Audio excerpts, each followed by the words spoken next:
Yun, after almost 7 years tayo nakabalik ulit dito sa Abra de Ilog. Syempre, dumiretso tayo dito sa Abra de Ilog Church, dito sa agency. Dito tayo magstay. And the next day, pumunta tayo sa bahay ng kapatiran kay Brother Dondon. Daming mangga doon. At nangilaw tayo sa first night natin doon.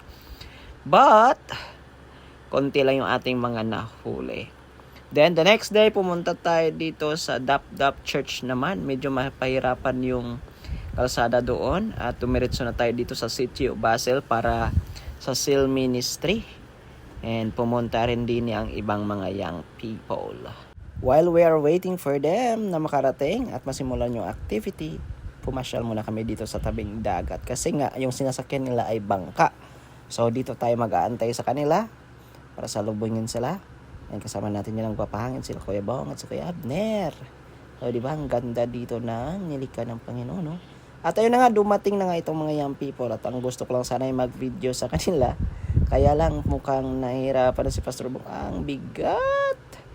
Hindi ko naman inasahan na ay tatabi pala yung bangka. So kailangan nating tumulong. So yung video ay matigil na muna. Hindi nila kaya. Need backup. So tara, let's go! Tulong tayo doon.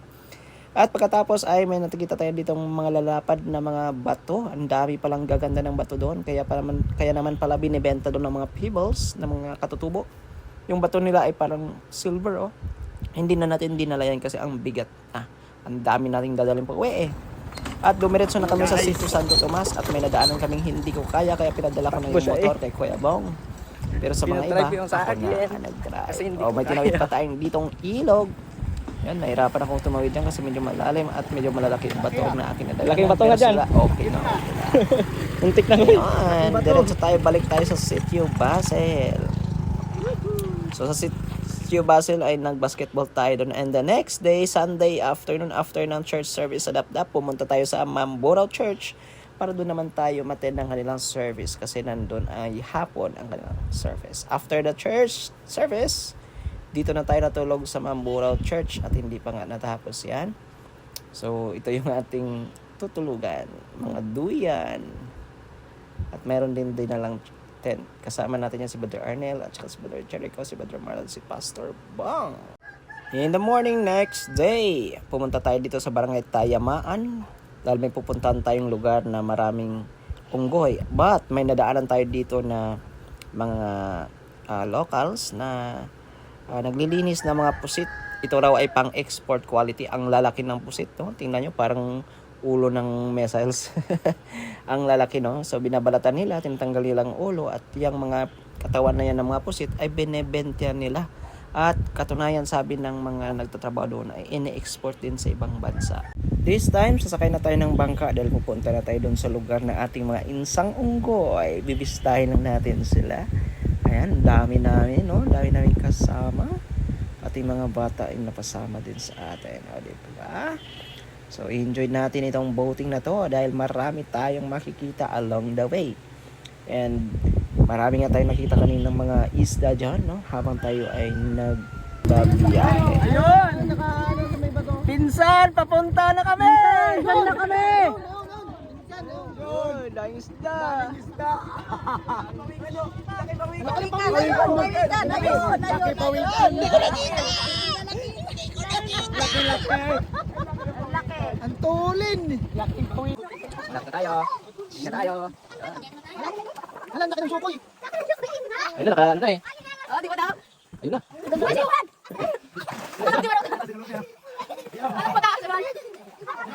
Hanggang tingin lang tayo sa mga marunong mga ay, naging pera na.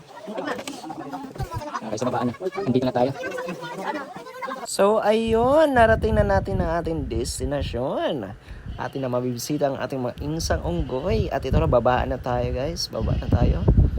Pero medyo nahihirapan tayong bumaba. Diyan bit-bit natin yung ating cellphone.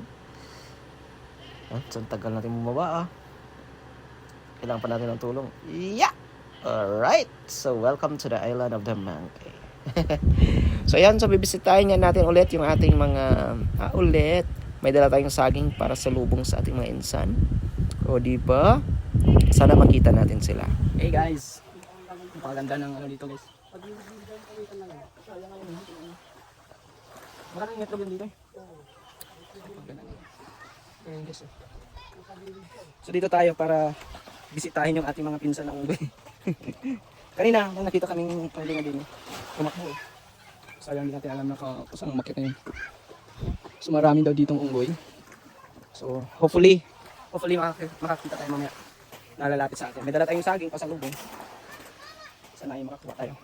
Habang ang mga ladies na kasama natin ay naghahanda ng pagkain, nagluluto, tayo naman ay umalis muna magpalaot para mangawil. So nanguhuli nga tayo dito ng isda guys. So papunta tayo dun sa spot kung saan tayo makapanghuli ng isda. Ayan, so naglalagay na tayo ng pain. Ang ating pain ay hipon. Pero ginayat-gayat na isda yung mga pain namin. Yan naman ay testing lang. Try lang natin kung makahuli yung hipon na yun.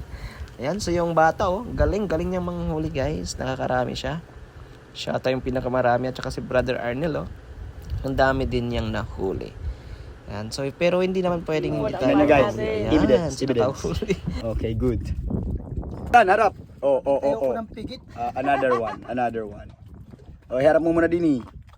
Hey guys, welcome to my vlog. Ito ang aming iba-vlog today. Kasi kami boring. Ako budoy. Ano bodoy ay? Laki. Tingnan mo. Laki. Hindi ba kaintindihan ng nabibidyo eh, kaya kaliwakanan eh. Oy. Grabe laki-laki. Grabe laki-laki ba? Sin lang. Yay, laki. Ole. Brother Titi. So guys, naubos ng ating pain, kailangan natin bumalik at ito yung ating mga nahuli. Ang dami niyan, guys. Oh, di ba? So hindi na namin yan pala lulutuin ng pang-ulam kasi marami naman tayong ulam doon. Ang gagawin na lang yan ay dadalhin daw namin pa uwi sa Antipolo. Pasalubong na yan.